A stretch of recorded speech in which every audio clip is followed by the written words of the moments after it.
हर साल Xiaomi जब भी अपनी Redmi Note सीरीज़ का नया स्मार्टफोन लेके आती है, हम यही उम्मीद करते हैं कि Motorola भी अब अपनी G सीरीज़ का नया स्मार्टफोन पेश करेगी, क्योंकि ये दोनों ही smartphone brands mid range segment में एक दूसरे को तगड़ा कम्पीट करते हैं।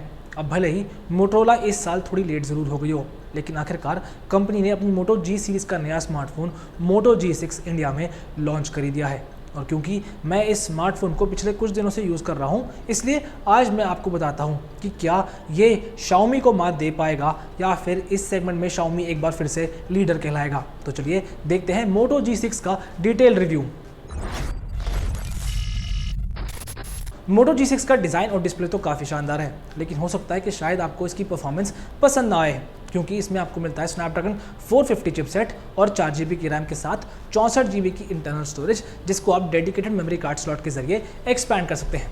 अब यहाँ पर मैं कहना चाहूँगा कि इसमें आप हैवी ग्राफिक गेम जैसे कि Asphalt 8 आसानी से चला पाएंगे और डे टू डे लाइफ में भी ये फ़ोन लैग नहीं करता। लेकिन इसकी परफॉर्मेंस स्नैपड्रैगन 600 सीरीज़ के जितनी स्मूथ नहीं जो कि कॉम्पिटिटर आपको मुहैया करवा रहा है। इनफैक्ट Motorola के G सीरीज़ के पिछले साल लॉन्च हुए फ़ोन में भी आपको स्नैपड्रैगन 625 चिपसेट देखने को मिला था। इसके अलावा इसमें आपको मिलती है 3000 mAh की बैटरी, जो कि हमारे HD वीडियो लूप टेस्ट में लगभग 12 घंटे तक सर्वाइव कर पाई। पर इसका सॉफ्टवेयर ऑप्टिमाइजेशन इतना अच्छा है कि इससे मीडियम यूसेज पर हमें दिन भर का बैटरी बैकअप मिला। इनफैक्ट आपको इसके बैटरी बैकअप से परेशान भी नहीं होना पड़ेगा, क्योंकि कंपनी इसके साथ आपको 15 वॉट का चार्जर मुहैया करवा रही है, यानी आपका फ़ोन मिनटों में चार्ज भी हो जाएगा। अब बात जब सॉफ्टवेयर की आ रही है तो आपको बता दूं कि कंपनी ने इसमें नियर स्टॉक एंड्रॉयड ओरियो दिया है, जिसमें आपको Motorola के कुछ फीचर्स मिलते हैं जैसे कि मोटो एक्शन, मोटो डिस्प्ले और मोटो वॉइस। साथ ही साथ इसमें फेस अनलॉक मोड भी दिया है, जो कि एक्यूरेट तो है लेकिन लो लाइट में थोड़ा सा मात खा जाता है। कैमरा पर नजर डालें तो इस फोन में मिलता है 12 मेगापिक्सल प्लस 5 मेगापिक्सल का डुअल रेज सेंसर विद f1.8 अपर्चर, जिससे हम थोड़ा निराश हुए, क्योंकि इस फ़ोन से डे लाइट में क्लिक की गई फ़ोटोज़ तो अच्छी आती हैं, लेकिन लो लाइट में ये मात खाता है। और ये हम आपको इस फ़ोटो को जूम करके दिखाते हैं। आप खुद ही देख सकते हैं कि साइन बोर्ड पर फोकस किए जाने के बाद भी टेक्स्ट पिक्सलेट हो रहे हैं। और ऊपर की तरफ स्काई और बिल्डिंग में अगर देखें तो वहाँ पे आपको ग्रेन्स दिखाई देंगे। हालांकि यहाँ पर आपको बता दूँ कि हमें इसका बोके इफेक्ट पसंद आया। वहीं बात की जाए फ्रंट कैमरा की, तो इंडियन वेरिएंट में आपको मिलता है 16 मेगापिक्सल का सेंसर, जिसका रिजल्ट रेयर कैमरा की तरह ही है, यानी डे लाइट में तो अच्छा साबित होता है लेकिन लो लाइट में मात खा जाता है, चाहे फ्लैश ऑन करके ही क्यों ना क्लिक की गई हो। इसके अलावा इसके फ्रंट कैमरा में बोके इफेक्ट तो नहीं मिलता, लेकिन इसमें ग्रुप सेल्फी और फेस फिल्टर जैसे फीचर्स मिल जाते हैं।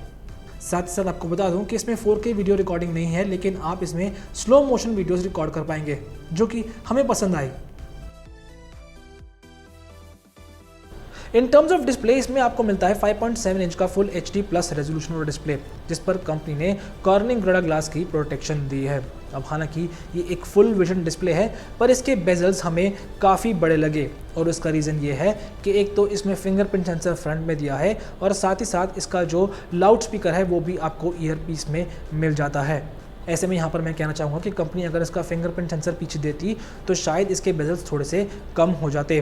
पर अगर हम इसकी क्वालिटी की बात करें तो इसमें कोई डाउट नहीं कि ये एक इम्प्रेसिव डिस्प्ले है, वाइब्रेंट है और शार्प है, और आप इसको तेज़ धूप में आसानी से यूज़ कर पाएंगे।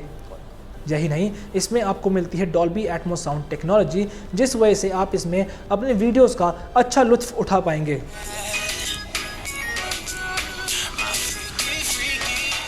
अब आपको याद ही होगा कि Motorola ने पिछले साल Moto X4 लॉन्च करके अपनी डिज़ाइन लैंग्वेज को एकदम चेंज कर दिया था, और अब इस साल आपको वही डिज़ाइन लैंग्वेज Moto G6 में देखने को मिलती है। जी हाँ, ये फ़ोन देखने में हूबहू आपको Moto X4 की तरह लगेगा, क्योंकि इसमें भी आपको बैक साइड पर ग्लास मिलता है जो कि 3D कर्व्ड है, और इस पर कॉर्निंग गोरिल्ला ग्लास की प्रोटेक्शन दी है। साथ ही साथ इसकी कैमरा प्लेसमेंट हो या कैमरा के अंदर का रिंग दिया हो, वो भी Moto X4 की तरह ही है। यही नहीं, ये एक छोटे स्क्रीन साइज वाला फ़ोन है, इसलिए ये काफ़ी कॉम्पैक्ट है और आपको एक अच्छी ग्रिप भी देगा।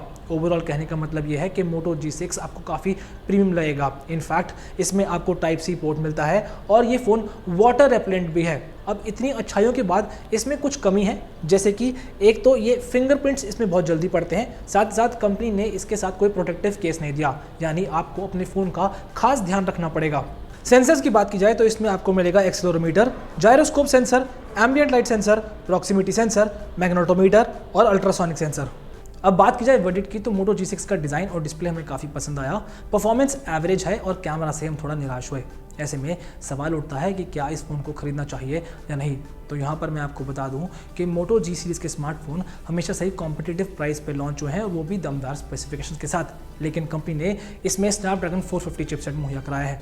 यहाँ पर हम उम्मीद कर रहे थे कि कंपनी इसमें स्नैपड्रैगन 600 सीरीज़ का प्रोसेसर देगी, पर फिर भी मैं आपको बता दूं कि अगर आप ब्रांड कॉन्शियस हैं तो आप मोटो के इस फ़ोन को डेफिनेटली कंसिडर कर सकते हैं। पर एनीवे, हमेशा की तरह अगर आपको मेरा वीडियो पसंद आया हो तो प्लीज़ इसे लाइक करें, शेयर करें और हमारे चैनल को सब्सक्राइब करना बिल्कुल ना भूलें। Until then, this is Keshav Khera signing of.